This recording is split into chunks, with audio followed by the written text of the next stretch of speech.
Have you ever wondered why, despite your daily efforts to grow and improve, a narcissist suddenly shifts from charm to cruelty when you begin to change? Why do they become more manipulative, not less, as soon as you reclaim your voice?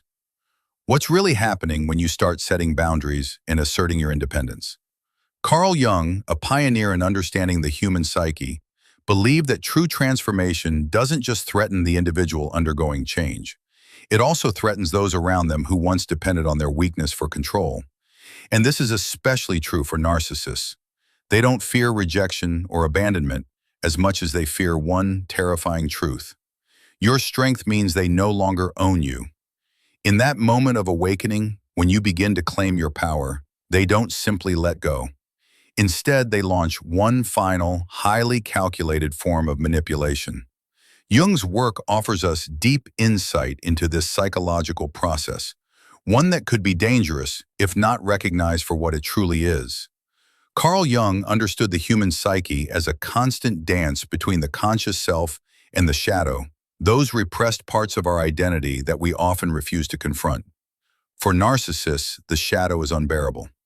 It contains deep-seated fears of inadequacy, inferiority, and emotional emptiness.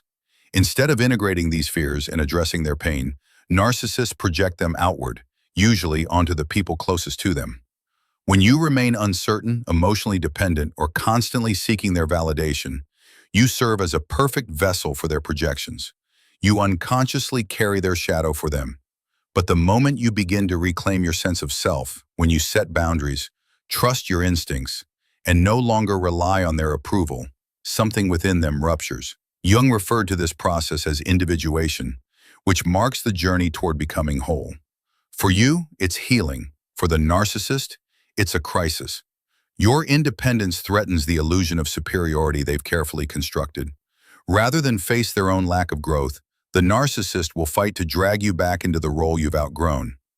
This isn't about affection or attention anymore. It's about control, and control lost always seeks revenge. When charm and flattery no longer work, narcissists often pivot to something much darker, attacking the very qualities in you that represent your growth. If you've learned to stand firm, they'll accuse you of being cold. If you assert your needs, they'll label you selfish. If you speak with clarity, they'll claim you're aggressive or controlling. Narcissists. These aren't random insults. They are surgical strikes aimed at your most sacred victories. Jung predicted this psychological tactic long before modern psychology coined the term strength shaming. He recognized that when someone is living from a place of ego inflation, they cannot tolerate what they refuse to develop within themselves, so they attack it in others. This form of manipulation is extremely precise, and it's designed to make you question whether your evolution has gone too far. It's not that you've become too much for them. It's that you become a threat to their fragile sense of superiority. This confusion is by design. If they can't dominate you with praise, they'll try to dismantle you with shame. And if that fails, they turn to something even more disorienting: nostalgia. When criticism no longer destabilizes you, the narcissist reaches for a more subtle weapon: the selective rewriting of history. Jung noted that the unconscious mind doesn't distinguish well between past and present. Narcissists use this to their advantage, emotionally transporting you back to a version of yourself they could control. They might say things like, sarcastic, accusingly, "You were so much happier before all this therapy?" Or, lamenting tone, feigning sadness. "I miss how connected we were before you got so distant." These are not nostalgic memories. They are manipulative attempts to trigger doubt in your own evolution. Doubt in your new self.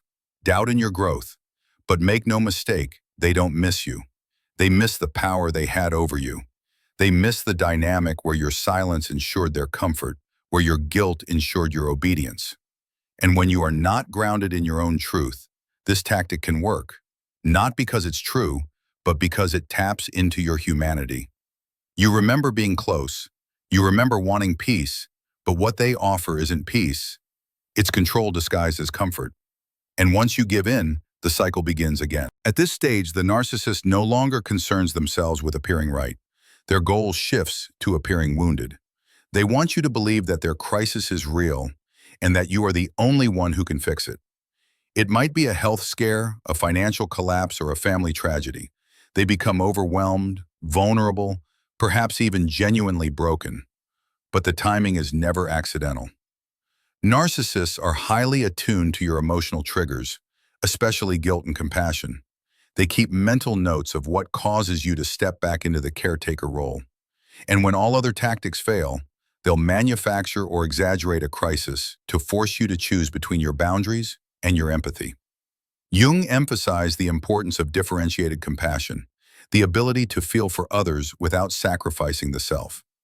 The narcissist wants you to conflate the two.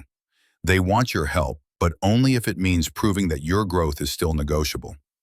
I know you said you needed space, but urgent. This is different, they'll say, pleading. I know you don't usually lend money, but desperate. I'm desperate. Can't you just help me this one time? These are pleas designed to test the boundaries you've worked so hard to establish. They're not about support, they're about submission. And if you give in, the cycle continues. Carl Jung believed that the true journey of the human psyche was toward wholeness.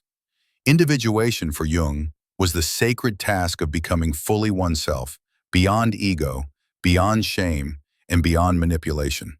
Every time you resist the narcissist tactics, you affirm that journey. You prove that your strength wasn't just a phase, it was a homecoming. The narcissist's desperation isn't a reflection of your cruelty, but of their loss of control. And in that loss, they are forced to confront the very emptiness they've spent so long covering with manipulation. Your job isn't to fix them. Your task is to stay awake, stay rooted, and stay aligned with who you are becoming.